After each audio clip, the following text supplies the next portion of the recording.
Hey guys, so இப்போ நாங்கள் ராணிப்பேட்டையில் இருக்கோம். வெஹிக்கிளில் டேங்க் ஃபில் பண்ணும்போது 5555 எல்லாமே 55 இருந்துச்சு. ஸோ இப்போ வந்துட்டு 5662 காமிக்குது.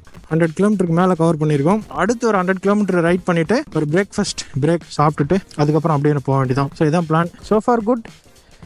நான் வந்து என்னோடய ஸ்டாண்டர்ட்லேயே வருவோன்னு எக்ஸ்பெக்ட் பண்ணலை. ஷோரூமில் ஸ்க்ராம் 411 கொடுத்தாங்க. பட் அது வந்துட்டு எனக்கு ஒர்க் அவுட் ஆகலை. இது வந்து கம்ப்ளீட்டாக ஸ்பான்சர் ரைடு கிடையாது. கம்ப்ளீட்டாக என்னோட செலவில் தான் ரைட் பண்ணுறேன். மோட்டார்ஸ் 24 என்ட்ரிக்கு மட்டும் மீடியா பாஸ் கேட்டிருக்கேன். மற்றபடி போகிறது செலவு ஸ்டே பண்ணுறது எல்லாமே நானே தான் செலவு பண்ணுறேன்.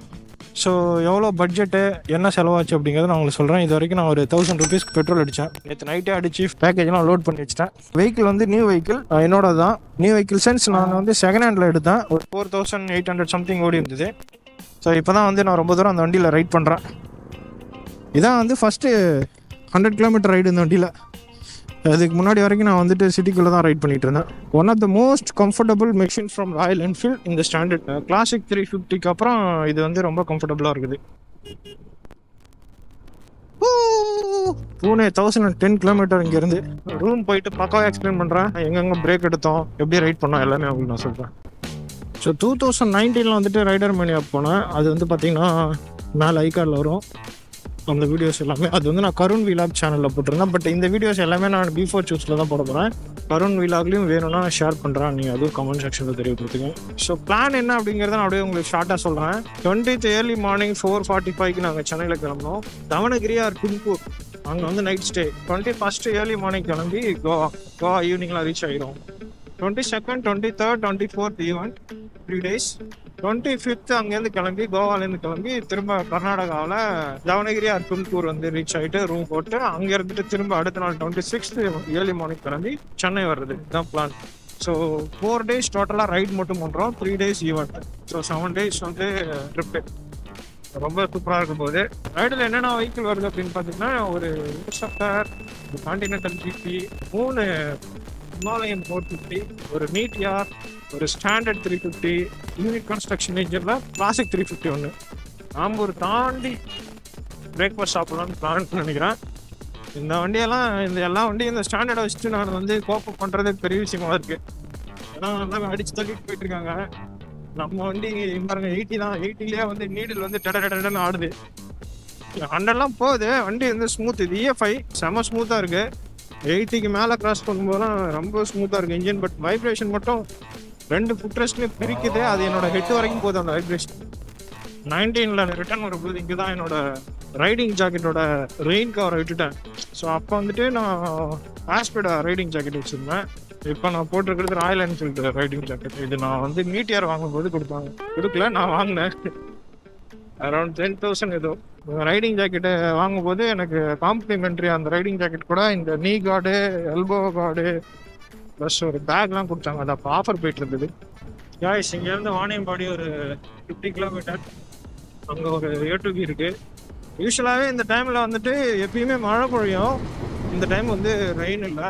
ஸோ அதனால் ரொம்ப குளிர் அதிகமாக இருக்குது. ஆக்சுவலாக நான் வந்து பார்த்தீங்கன்னா ஒரு காட்டன் கார்கோ போட்டு வந்திருக்கேன். பாட்டம் யூஸ்வலாக வந்துட்டு டெனிம் தான் போடணும். பட் நான் வந்துட்டு கொஞ்சம் ரொம்ப கிராம்டடாக இருக்கும் அப்படின்னு சொல்லி ப்ளஸ் இந்த மாதிரி வென்டிலேஷன் இருக்காது அப்படிங்கிறதுனால நான் இது போட்டு வந்தேன். கடைசியில் இது எனக்கு குளிருது, நல்லாவே குளிருது. ப்ளஸ் நான் பூட் வந்து பார்த்தீங்கன்னா ராயல் என்ஃபீல்டு கார்கில் பூட் போட்டிருக்கேன். அந்த ஃப்ரண்ட்ல இருக்கட்டும் ப்ளஸ் ஹீல் இது 2 மட்டும்தான் லெதர். மற்ற ஏரியா ஃபுல்லாகவே வென்டிலேஷன் இருக்கும். ஃபேப்ரிக் மாதிரி கொடுத்துருக்காங்க. எனக்கு கீழே பாட்டம் ஃபுல்லாக வந்து பயங்கர சில்னஸ் ஆகிடுச்சு. ரொம்ப அந்த அளவுக்கு இல்லை, ஒரு மாதிரி ஷிவர் ஆகிற அளவுக்குலாம் இல்லை, எனர்ஜிபிளாக தான் இருக்குது. பட் ரொம்ப ஃப்ரீயாக இருக்குன்னு வைங்களேன். நான் வந்து இந்த ஸ்டாண்டர்ட் 350 வந்து இந்த அளவுக்கு பர்ஃபார்ம் பண்ணணும்னு நான் எக்ஸ்பெக்ட் பண்ணவே இல்லை. ஆக்சுவலாக இதுக்கு முன்னாடி அந்த BS4 ஸ்டாண்டர்ட் 350 ஓட்டியிருக்கேன். அதெல்லாம் வாய்ப்பே இல்லை. அது கார்பரேட்டரு. இது வந்து EFI வந்து பயங்கரமாக இருக்குது. நான் இது வரைக்குமே சிட்டிக்குள்ளே ஓட்டும் போது ஒரு பிலோ 50 தான் ஓட்டிகிட்டு இருந்தேன். ஃபர்ஸ்ட் டைம் வந்துட்டு 50-60 கிராஸ் பண்ணும்போது பயங்கரமாக வைப்ரேஷன் இருந்தது. 80லாம் பயங்கரமாக இருந்தது. 80 to 90 பயங்கரமாக இருந்தது. இப்போ பார்த்தீங்கன்னா வைப்ரேஷன் எல்லாம் எனக்கு ஓட ஸ்மூத் ஆகிடுச்சு. இப்போ நான் 90 வந்து எனக்கு ரொம்ப ஸ்மூத்தாக இருக்குது. 100 போனால் தான் திரும்ப அந்த வைப்ரேஷன் ஸ்டார்ட் ஆகுது. ஸோ ஒரு ஸ்பீடில் வைப்ரேஷன் இருக்கும், ஒரு ஸ்பீடில் இல்லை. ஸோ என்னோட வாய்ஸ் வந்து ஒரு மாதிரி அடைச்ச மாதிரி இருக்கும். ஏன்னா நான் பேலக்லாவை போட்டிருக்கேன். ப்ளஸ் ஹெல்மெட்டும் டைட்டாக இருக்குது.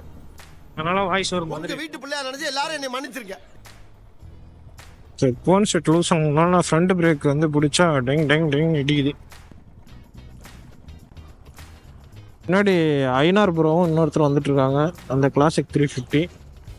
பட் நான் இவங்களை கோப்பப் பண்ணி வந்துட்டுருக்கேன். So relaxation guys. ஸோ இங்கே ஒரு விஜய் ரெசிடென்சி ஏடிபியில் தான் நிறுத்தலான்னு பிளான் பண்ணியிருந்தாங்க. பட் முன்னாடி நிறுத்திச்சு 5760 கரெக்டாக வந்து ஒரு 100 கிலோமீட்டர் பிரேக்ஃபாஸ்ட் முடிக்கலாம்னு பிளான் பண்ணிட்டாங்க. ஹோட்டல் சாய் சுப்ரபாதம் இங்கே தான் வந்து நிறுத்தியிருக்காங்க. இன்னும் வந்து 2 ரைடர்ஸ் வரணும், அவர் தான் வந்து பார்த்துட்ருக்காரு. இந்த ஹிமாலயனும் கிளாசிக் 350 இன்னும் வரல. நான் அடிச்சு தள்ளிட்டு வந்துட்டேன். நம்ம வண்டி நல்லா பெர்ஃபார்ம் பண்ணுது, சூப்பர். நிறைய வந்து ஹேண்ட் கிராஃப்ட்.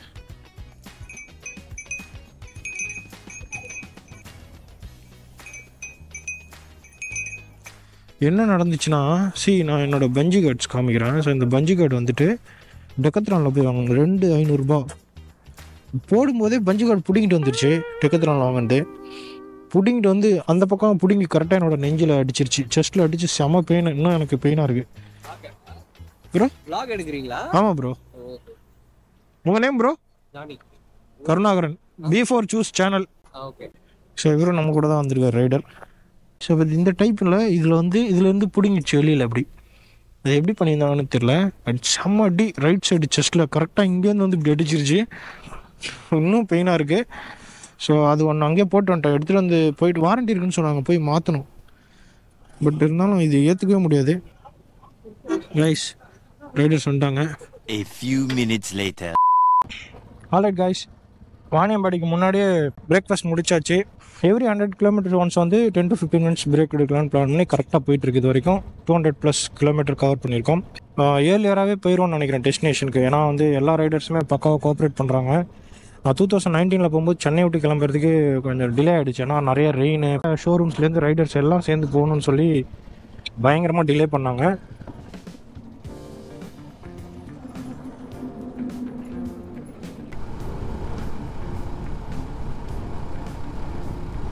ஸோ கிருஷ்ணகிரி இப்போ தான் கிராஸ் பண்ணி போயிட்டுருக்கோம். வண்டியில் பிரேக் வர ரியர் பிரேக் லூஸ் ஆகிடுச்சு, போய் ரியர் பிரேக் டைட் வைக்கணும். கோன் செட்டு லூஸ் ஆகிடுச்சு, அதையும் டைட் வைக்கணும். சைடு ஸ்டாண்டு ஸ்ப்ரிங்கு மாற்றணும். நிறைய வேலை இருக்குது. A few moments later. Guys எல்லாருமே சாப்பிட உட்காந்துருக்காங்க. ஸோ இப்போ தான் ஆர்டர் பண்ணிகிட்டு இருக்காங்க. இந்த தாம்பா என்ன ஸ்பெஷல் அப்படின்னு பார்த்தீங்கன்னா, உங்களுக்கு பார்க்குறதுக்கு அப்படி இப்படிமா தான் இருக்கும். பட் டேஸ்ட் வந்து ரொம்ப சூப்பராக இருக்கும். நாங்கள் 2019 சாப்பிட்ருக்கோம். அதுக்கப்புறமும் 19, 22, 24. ஆல்ரைட் கைஸ், ஸோ அடுத்த பிளான் என்ன அப்படின்னா, சாப்பிட்டுட்டு திரும்ப ஒரு 100 கிலோமீட்டர் ரைட் பண்ணிட்டு ஒரு பிரேக், அதுக்கப்புறம் வந்து தவணகிரி போயிட்டு அங்கே வந்து நைட் ஸ்டே, அதுக்கப்புறம் நாளைக்கு காலைல தான் கிளம்புறோம். ஸோ சாப்பிட்டுட்டு நான் உங்களுக்கு சொல்கிறேன். ஸோ டைம் இப்போது 3 o'clock. நாங்கள் டும்கூரில் லஞ்ச் முடிச்சுட்டு 2 o'clockலாம் வந்துட்டோம். சாப்பிட்டு முடிச்சது 2:30க்கெலாம் முடிச்சிட்டோம். 3 o'clock இப்போ ஸ்டார்ட் பண்ணிட்டோம். டும்கூர் டு தவணகிரி. ஸோ இங்கேருந்து 230 கிலோமீட்டர் எக்ஸாக்டாக. அண்ட் அதுக்கு முன்னாடி இங்கேருந்து 130 கிலோமீட்டர்ஸ் வந்து கண்டினியூஸாக ரைட் பண்ணலான்னு பிளான் பண்ணியிருக்கோம். ஸோ 130 கிலோமீட்டரில் ஒரு ஸ்டாப் கொஞ்சம் வந்து அழிச்சு பிடிக்க சொல்லியிருக்காங்க. நைஸ் ரோடில் என்னென்னா 100 rupees சார்ஜ் பண்ணாங்க. 80க்கு மேலே போயிட்டீங்கன்னா, அதுவும் எஸ்பெஷலி டிஎன் வெஹிக்கிள் சொன்னால் 1000 rupees ஃபைன் போட்டுறாங்க. ஆமாம், 81 போனால் கூட எங்கேயாவது போயிருந்தீங்கன்னா கேமரா வச்சு மானிட்டர் பண்ணிட்டு இருக்காங்க. என்னாச்சுன்னா கோன் செட் வந்துட்டு லூஸ் ஆகிடுச்சு. ஸோ நான் வந்து ஒசூர் வரைக்கும் அப்படியே தான் ரைட் பண்ணிட்டு வந்தேன். ரொம்ப வைப்ரேஷன் இருந்துச்சு ஹேண்டில் பாரில். ஒசூரில் வந்துட்டு ராயல் என்ஃபீல்ட் ஷோரூம் போயிட்டு சர்வீஸ் சென்டரில் போய் கேட்டேன், இந்த மாதிரி எனக்கு நான் சென்னையிலேருந்து வரேன், மோட்டார்ஸ் கோவா போகிறேன், ஸோ இந்த மாதிரி ஆகிடுச்சின்னு சொன்னேன். உடனே வந்து எனக்கு ஒரு மெக்கானிக் அரேஞ்ச் பண்ணி அதை ஃபிக்ஸ் பண்ணி தர சொன்னாங்க. மெக்கானிக் வந்து ரொம்ப சூப்பராக ஃபிக்ஸ் பண்ணார். உடனே ஃபிக்ஸ் பண்ணிட்டாரு. ப்ளஸ் என்னோட ரியர் பிரேக் கொஞ்சம் லூஸாக இருந்தது, அதையும் ஃபிக்ஸ் பண்ணார். என்னோட சைடு ஸ்டாண்ட் ஸ்ப்ரிங் வந்து லூஸாக இருந்தது, அதையும் ஃபிக்ஸ் பண்ணி கொடுத்துட்டாரு. சார்ஜஸ் எவ்வளோன்னு கேட்டேன். அவங்க வந்துட்டு லேபர் மட்டும் கொடுங்கன்னு சொன்னாங்க. லேபர்கிட்ட அவர்கிட்ட மெக்கானிக்கிட்ட கேட்டால் அவர் வந்து இல்லை ப்ரோ பரவாயில்ல போயிட்டு வாங்க அப்படின்னு சொல்லிட்டாரு. நான் கட்டாயப்படுத்தியும் அவர் வாங்கலை. So very sweet person. Thanks, love you. And fuel வந்து பார்த்தீங்கன்னா எனக்கு ஒசூர் வரும்போது பிளிங்க் ஆச்சு. நான் திரும்ப அடித்தேன். ஐ திங்க் 8.5 லிட்டர் ஏதோ உள்ளே போயிருக்கு. ஸோ மைலேஜ் வந்து உங்களுக்கு நான் நைட்டு கால்குலேட் பண்ணுறேன். ஆக்சுவலாக நாங்கள் சாப்பிட்டு கிளம்புனது தும்கூரே இல்லை, தும்கூருக்கு முன்னாடியே நாங்கள் சாப்பிட்டு கிளம்பணும். ஸோ இங்கேருந்து சித்ரதுர்கா 123 கிலோமீட்டருக்கு அமைக்குது. கருண் விழாக் பார்த்துருந்தீங்கன்னா தெரியும், நான் 2019 வரும்போது சித்ரதுர்காவில் தான் ஸ்டே பண்ணோம். ஸோ சித்ரதுர்கா போகிறதுக்கே நைட்டு 10 மணி ஆயிடுச்சுன்னு நினைக்கிறேன். பட் இன்றைக்கி நாங்கள் கொஞ்சம் குயிக்காக வந்துட்டோம்.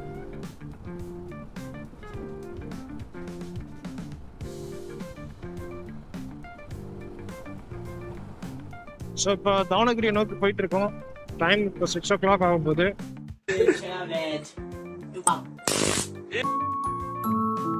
The next day. So weather வந்து ஆசமாக இருக்குது இன்றைக்கி. இங்கே தான் ஸ்டே பண்ணியிருந்தோம். ஸ்ரமா ஜிவி டீலக்ஸ் லாட்ஜ். ஒன்றும் பெருசாக லக்ஸுரியாலாம் இல்லை, ஏசி கூட இல்லை. நைட்டு ஸ்டே பண்ணிட்டு காலையில் கிளம்புறதுக்கு ஓகே. பட்ஜெட் ஃப்ரெண்ட்லி தான். 1200 1100 ஏதோ நான் பார்த்தேன் ஆன்லைனில். ப்ளஸ் வந்து நான் இங்கே தான் டின்னர் சாப்பிட்டேன். டேஸ்ட்லாம் நல்லாயிருக்கு. நிறைய குட்டி குட்டி கடைலாம் இருக்குது, சாப்பிட்லாம். இன்றைக்கி வந்து தாவணகிரியில் இருந்துட்டு கோவா ஸ்டார்ட் பண்ணுறோம். ஸோ நேற்று வந்து சென்னையிலேருந்துட்டு தாவணகிரி வந்து ரீச் ஆனோம். ஆல்மோஸ்ட் 7 o'clock ஆகிடுச்சு. ஸோ இப்போ வந்து காலையில் 6 o'clock வண்டி வார்ம் அப் பண்ணிகிட்ருக்கேன். லக்கேஜ்லாம் டைப் பண்ணியாச்சு. நேற்று அந்த கேமரா ஷோல்டர் பேக்கை மாட்டிட்டு வந்தது பயங்கர பேக் பெயின் ஆகிடுச்சு. ரைடு போகிறீங்க அப்படின்னா heavy weight shoulder bag avoid பண்ணுங்கள். ஸோ எனக்கு வேறு வழி இல்லை. லென்சஸ்லாம் நிறையா இருந்ததுனால நான் அப்படியே மாட்டிட்டு வந்துட்டேன். ஸோ இன்றைக்கி வந்து கொஞ்சம் அதெல்லாம் ப்ரொடெக்ட் பண்ணி உள்ளே வச்சு டைப் பண்ணிட்டேன். பாருங்கள், லக்கேஜ் நல்லா பெருசாகிடுச்சு. எப்படி தாங்கும்னு தெரியல. ஏன்னா ஒரு பஞ்சி கார்டு வர டெக்கத்ரான் பஞ்சி கார்டு நல்லாயிருக்கும்னு 500 rupeesக்கு வாங்கினேன். பட் பஞ்சி கார்டு கட்டும்போதே பிச்சுட்டு வந்துருச்சு. ஸோ ரொம்ப ஒஸ்ட்டு. பிச்சுட்டு வந்தது இல்லாமல் என்னோடய செஸ்ட்டில் ஒரு அடிச்சிருச்சு. அது வேறு ரொம்ப பெயினாக இருக்குது. ஸோ வாங்கும்போது நீங்கள் நல்லாவே அதை எப்படி செக் பண்ணுறது, நானும் செக் பண்ணி தான் வாங்கினேன். கட்டும்போது தான் தெரியும். ஸோ இது இருக்குல்ல, இதிலேருந்து இது மட்டும் பிடிங்கிட்டு வந்துருச்சு. இது வெளியில் வந்துருச்சு. Alright.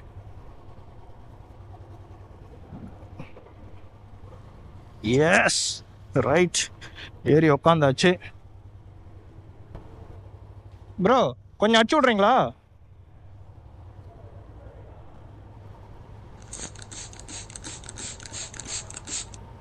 Thank you so much bro. So 500 kilometer மேலே வந்துட்டோம். நானும் மறந்துட்டேன். அதான் ஜாவித் ப்ரோ. ஸோ கரெக்டாக எல்லாம் பண்ணிடுவார். செம்ம காட் செக்ஷன் இருக்குது போகிற வழியில். அந்த Dharwad to Goa full ghat section. Dharwad வரைக்கும் ஹைவே தான் இருக்கும்.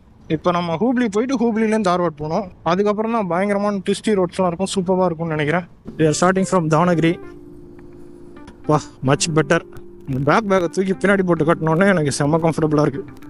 ஸோ தாவணகிரியில் இருந்துட்டு ஹூப்ளி போகிற ரூட்டில் தான் சன்ரைஸ். அங்கே ஒரு பிரிட்ஜு தெரிஞ்சு பாருங்க, ரொம்ப தூரத்தில். சூப்பராக இருக்கா? எஸ், இப்போ பாருங்கள், உங்களுக்கு சூப்பரான ஒரு வியூ காமிக்கிறேன்.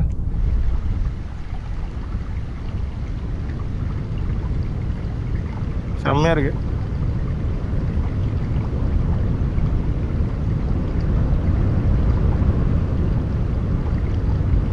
பட் நல்லா இருக்கு. அதனால் கொஞ்சம் நேரம் இங்கே நின்று ஃபோட்டோலாம் எடுத்துகிட்டு இருக்கோம். இப்போ தான் வந்துட்டு பிரேக்ஃபாஸ்ட் முடிச்சுட்டு கிளம்பிட்டோம். இங்கேருந்து தார்வாடு வந்துட்டு 70 kilometers சொன்னாங்க.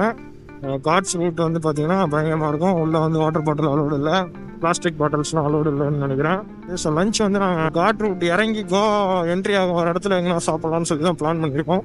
அண்ட் காட் ரூட்டில் வந்துட்டு நான் உங்களுக்கு விளாக் பண்ணுறேன் காட் ரூட் எப்படி இருக்குது அப்படின்னு சொல்லி. ஏன்னா அது நல்லாயிருக்கும் ரைட் பண்ணுறதுக்கு. அங்கே வந்துட்டு ஸ்லோவாக தான் போக முடியும், அங்கே வந்து வேகமாக போக முடியாது. அதனால் முடிஞ்ச அளவுக்கு ஹைவேல எவ்வளோ புஷ் பண்ண முடியுமோ புஷ் பண்ணிகிட்ருக்கோம்.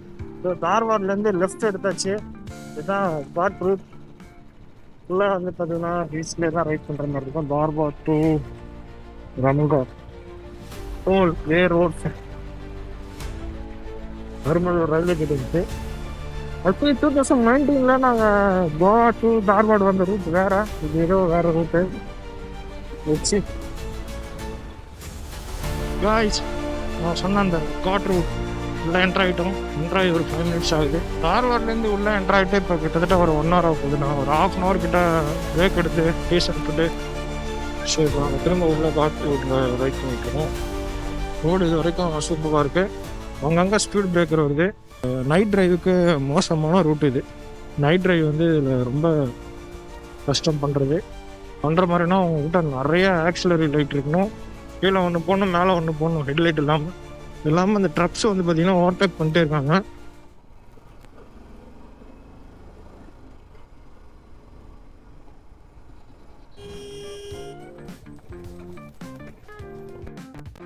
இந்த இன்சிடெண்ட்டை பார்த்தீங்களா? ஆக்சுவலாக இது பிளைண்ட் ஸ்பாட்டு. இந்த லாரி கீழேருந்து மேலே இருந்தால் எங்களுக்கு தெரியல. பட் நல்ல வேலை அங்கே வந்து ஒரு ஸ்பீட் பிரேக்கர் போட்டு வச்சுருக்காங்க இந்த மாதிரியான டிரைவர்ஸுங்களுக்கு. பட் இவனே கொத்த சொல்ல முடியாது. ஏன்னா இவங்க லோடு ஏற்றிட்டு வராங்க, பொறுமையாக ஏறினா வண்டி ஏறாது. அதனால் அவங்க ஃபுல் த்ரோட்டல் கொடுத்து மேலே ஏறுறாங்க. ஸோ ரொம்ப வந்து மோசமான ஏரியா. போலராக தான் ஓட்டுறான் driver. 3:28 a.m. Hi guys, so இப்போ எங்கே இருக்கோம் அப்படின்னு பார்த்தீங்கன்னா கோவா. எஸ், 3 o'clock ரீச் ஆகிட்டோம். ஸோ காலையில் வந்து பார்த்தீங்கன்னா 6 o'clock தவனகிரியில் ஸ்டார்ட் பண்ணோம். ரொம்ப ஃபாஸ்ட்டாக தான் ரைட் பண்ணோம். தார்வாட் வரைக்கும் 90, 100+ கூட போனாங்க. ஆனால் நான் 90ல் தான் போயிட்டு இருந்தேன். என் வண்டி அவ்வளோ தான் போச்சு, பெருசாக 100லாம் நான் ரீச் பண்ணல. போயிட்டு தார்வாட்லேருந்துட்டு திரும்ப லெஃப்ட் எடுத்து உள்ளே வந்து காட் ரோட்லேருந்து எக்ஸாக்டாக பாகா ரீச் ஆகிருக்கோம். 3 PM ரீச் ஆகிட்டோம். ஸோ இப்போ நான் இருக்கிறது வந்து பாகாவில் தான். இது வந்து பார்த்தீங்கன்னா ஒரு சர்வீஸ் அப்பார்ட்மெண்ட் மாதிரி, B+ ஹவுஸ். பேக் யார்டில் வந்துட்டு ஸ்விம்மிங் பூல் இருக்குது, அதுவும் காமிக்கிறேன். இது வந்து பார்த்தீங்கன்னா இங்கே வந்து ரெஸ்டாரண்ட் செட்டப் வச்சுருக்காங்க. ஸோ ஃபுட் எல்லாமே ஓகே தான், ஒன்றும் அப்படி இப்படிலாம் இல்லை. ஃபுட்டு எல்லாமே குவாலிட்டியாக தான் இருக்குது, டேஸ்ட் நல்லா இருக்குது. ப்ரைஸ் வந்து கொஞ்சம் அதிகமாக இருக்குது. ஸோ இப்போ என்ன பிளான் அப்படின்னா, எல்லாருமே வந்துட்டு கிளம்பி ஈவெண்ட் நடக்கிற பிளேஸ்க்கு போகிறோம். ரிஜிஸ்ட்ரேஷன் வந்து இப்போயே பண்ண போகிறோம். ஏன்னா ரிஜிஸ்ட்ரேஷன் வந்து நாளைக்கு போனால் பயங்கர ரஷ்ஷாக இருக்கும். ஏன்னா எல்லா ரைடர்ஸுமே வந்துருவாங்க. ஸோ அதனால் இப்போயே போய் ரிஜிஸ்டர் பண்ணிடலாம் அப்படிங்கிறது வந்து ஜாவித் ப்ரோவோட பிளான். ஸோ இதான் பாருங்கள் பேக் யார்ட். ஆக்சுவலி இந்த மாதிரி வந்து கோவாவில் கிடைக்கிறது கஷ்டம். எப்படியே ஜாவித் ப்ரோ வந்து பிடிச்சிருக்காரு. 2023 அவங்க இங்கே தான் வந்து ஸ்டே பண்ணியிருக்காங்க. இப்போயும் வந்து நான் ஜாயின் பண்ணியிருக்கேன். ஸோ நான் வந்து இதுக்கு முன்னாடி 2019 வந்தேன். அப்போ வந்து பார்த்தீங்கன்னா ஒரு நார்மலான ரூம் தான். அதுவுமே ரொம்ப கஷ்டமாயிடுச்சு, கிடைக்கவே இல்லை. அது ஆக்சுவலாக வெகாட்டூர்லேயே நாங்கள் ட்ரை பண்ணோம். ஈவெண்ட் பிளேஸில் இருந்துட்டு வாக்கபிள் டிஸ்டன்ஸில் பார்த்தோம், அது கிடைக்கவே இல்லை. அப்புறம் எப்படியா அடிச்சு பிடிச்சி கடைசியில் கிடச்சிருச்சு. ஓகே, ஒரு 3 நாள் ஸ்டே பண்ணிட்டு வந்துட்டோம். பட் இப்போ வந்து பக்காவாக செட் ஆகிடுச்சு. வேணும்னா கூட இங்கே குக் பண்ணிக்கலாம், அந்த மாதிரி ஃபெசிலிட்டிஸும் இருக்குது. நீங்கள் வேணும் அப்படின்னா நீங்கள் நெக்ஸ்ட் இயர் கூட நீங்கள் ஜாயின் பண்ணிக்கலாம் ஜாவித் ப்ரோ டீம் கூட. ஏன்னா எனக்கு வேறு யாரும் தெரியாது, அவர் கூட தான் நான் வந்துட்டுருக்கேன். ஸோ பசங்க எல்லாமே வந்து ரெஸ்ட் எடுத்துகிட்டு இருக்காங்க. இப்போ டைம் வந்து 6:15 ஆகிடுச்சு. இப்போ நாங்கள் கிளம்ப போகிறோம். ஸோ ரைடர்லாம் வந்திருக்காங்க. நான் உங்களுக்கு இன்ட்ரடியூஸ் பண்ணுறேன் யார் யாருன்னு. இவர் பேர் வந்து Johnny, Hari Abhishek, big brother Javid bro. Bro வந்து பிபிஎஸ் வித் தேடல் அப்படின்னு சொல்லி ஒரு ரைடர் கிளப் நடத்துறாங்க. சார் தான் வந்து அட்மின், பக்கா செட்டப்போட வந்திருக்காங்க. ப்ரோ வந்து பார்த்தீங்கன்னா சூப்பராக ரைட் பண்ணாங்க. பிரதரும் பயங்கர டயர்ட் ஆகிட்டாங்க. காய்ஸ், ஸோ இங்கே தான் நம்ம ஸ்டே பண்ணுறோம். போட்டு பாருங்க, apartment with kitchen, swimming pool எல்லாமே. கான்டாக்ட் நம்பர் இருக்குது, வேணும்னா நீங்கள் பார்த்துக்கோங்க. ஸோ இப்போ நம்ம வந்து ரைடர் ரிஜிஸ்டர் பண்ணுறதுக்காக போயிட்டுருக்குறோம். சாம்சங் ப்ரோவோட ஹிமாலயன். ஸோ இது வந்து அவங்களுக்கு காமிச்சல அந்த ஹிமாலயன் தான். இது வந்து tour ready. So projector headlight வந்து போட்டிருக்காரு. முன்னாடி வரவங்க கண்ணுலாம் ஐயோ இப்போ நல்ல வேலைடா சாமி. தனியாக இங்கே ஒரு பட்டன் இருக்கு போல. ஸோ எல்லோ ஒயிட் ரெண்டுமே இருக்குது. ஸோ முன்னாடி ஜாவித் ப்ரோவங்களாம் போயிட்டுருக்காங்க. டூரிங் ஷீட்டு சூப்பராக இருக்குது. பட்டுக்கு வந்து பார்த்தீங்கன்னா இதமாக இருக்குது. லெஃப்ட்டு தானே? ஆமாம், வெகட்டூர் லெஃப்ட்டு. ஒன்றுமே இல்லைங்க, எங்கே பார்த்தாலும் பாரு ரெஸ்டாரண்ட் போட்டு வச்சுருக்கானுங்க. ஒன்றும் இல்லை, கோவாவுக்கும் தமிழ்நாட்டுக்கு என்ன டிஃப்ரென்ஸ்னு சிம்பிளாக சொல்லிட்டுமா ஒன்லைனில். தமிழ்நாட்டில் ஹோட்டலுக்கு போனால் சோறு மட்டும் கிடைக்கும், இங்கே போனால் பீரும் சோறும் கிடைக்கும், அவ்வளோதான். இதான் டிஃப்ரென்ஸ். எல்லா ரெஸ்டாரண்ட்லேயும் பார் அண்ட் ரெஸ்டாரண்ட் அப்படின்னு தான் போட்டிருக்காங்க. எல்லா ரெஸ்டாரண்ட்லேயும் டேபிளில் பீரை கொண்டு வந்து வச்சிடுறாங்க. சாப்பிடும்போது நீங்கள் பீரை குடிச்சிட்டு சீக்கிரமாக தொப்பையை போட்டு வயசாகி மறுகையாதான். மாலையில் நல்லா சூப்பராக இருக்குது. பின்னாடி அவர் உட்காந்துருக்காரு. எப்படியும் ஒரு 100 kg வருவார்னு நினைக்கிறேன் பிரதர். எனக்கு வெயிட்டே தெரில, ஹேண்டில் வரல. புல்லட் ஓட்டிட்டு இதை ஓட்டுறதுக்கு இதில் ஃபஸ்ட் கியரில் வந்துட்டு பெருசாக ட்ராக்ஷன் இருக்க மாதிரி தெரியல. இதில் மெஷினும் இருக்குது. ஸோ ஒன்றா போயிட்டு விளையாண்டு காசை விடலாம். சம்பாதிக்கணும்னு நினச்சி உள்ளே போயிடாதீங்க, தயவு செஞ்சு காசை விட்டுருவீங்க. மொத்தமாக சுருட்டிடுவாங்க கொடுக்குற மாதிரி கொடுத்து. கோவா வந்தீங்கன்னா பண்ணக்கூடாத வேலை அது ஒன்று. கோவா டிராஃபிக் பார்த்தீங்களா, பெங்களூர் டிராஃபிக்கோட ஊருக்கு இந்த கௌசிக் கொண்டா ஃபஸ்ட்டு இந்த மாதிரி தான் வருவாங்க ஆளுங்க. எல்லோரும் தண்ணியை போட்டு தான் இருப்பாங்க. அதனால் நீங்கள் வந்தீங்கன்னா பார்த்து நீங்கள் வந்துட்டு ட்ரைவ் பண்ணணும். சிக்னலாக இருக்காது, ஃபைன் போட்டுருவாங்க, போலீஸ் வர பிடிப்பாங்க. அதனால் இந்த மாதிரி நீங்கள் இன்டெலிஜென்ட்டாக யூஸ் கட் பண்ணி போயிட்டே இருங்க. ஐயோ, வண்டி வர மேடம் ஓட்டுறாங்க, இஷ்டத்துக்கு லெஃப்ட் எடுக்கிறாங்க. கோவா வந்து ஒரு குடி நகரம். சுற்றி பார்த்தாலும் எல்லா பக்கமும் வெறும் பாரு தவிர வேறு எதுவுமே இல்லை. ஸோ காய்ஸ், இதுதான் வந்து ராயல் என்ஃபீல்ட் கரேஜ் கஃபே. வந்தோம், உள்ளெல்லாம் விட முடியாது, உள்ளே ப்ரைவேட் பார்ட்டி நடக்குது அப்படின்னு சொல்லி அனுப்பிட்டாங்க. 11 o'clock மேலே வர சொல்கிறாங்க. 11 o'clock மேலே எதுக்கு நம்ம இங்கே வரணும்? வரல. நான் ஆக்சுவலாக 2019 வரும்போது இதே கதை தான். உட்காருங்க ப்ரோ. ஹாய் காய்ஸ், ஸோ போயிட்டு ரிஜிஸ்ட்ரேஷன்லாம் பண்ணி முடிச்சுட்டு வந்துட்டோம். நான் ஸ்டோரிலாம் போட்டேன். இப்போ வந்து பார்த்தீங்கன்னா கல்லாங்குட்டை பீச் இல்லைனா பாகா பீச் ரெண்டும் பக்கத்தில் தான் இருக்குது. அங்கே போயிட்டு என்ன இருக்குது அப்படின்னு சுற்றி பார்த்துட்டு உங்களுக்கும் நான் vlog பண்ணிவிட்டு ரூமுக்கு வரதான் பிளான். வாங்க போகலாம். 6.5 hours later. Hi guys, so இப்போ நீங்கள் பார்த்துட்டு இருக்கிறது பாகா பீச் தெரியுதுல்ல? இதோ இதான் வந்து டீட்டோஸ் லேண்ட் அப்படின்னு சொல்லுவாங்க. இது ஃபுல்லாகவே நைட்டில் பப்பு தான் இருக்கும். இது இப்போ எப்படி இருக்குது பாருங்கள். நைட்டில் வந்து பார்த்தீங்கன்னா அப்படியே ஆப்போசிட்டாக இருக்கும். பயங்கர லைட்டிங் கலராக செம்மையாக பண்ணியிருக்காங்க. ஸோ கைஸ், இந்த மாதிரியான லேண்ட்ஸ்கேப் பார்த்தீங்கன்னா உங்களுக்கு சென்னையில் இருக்காது. ஸோ அதான் வந்து டிஃப்ரென்ஸ் சென்னை பீச்சுக்கும் இந்த கோவாவில் இருக்க பீச்சஸ்க்கும்.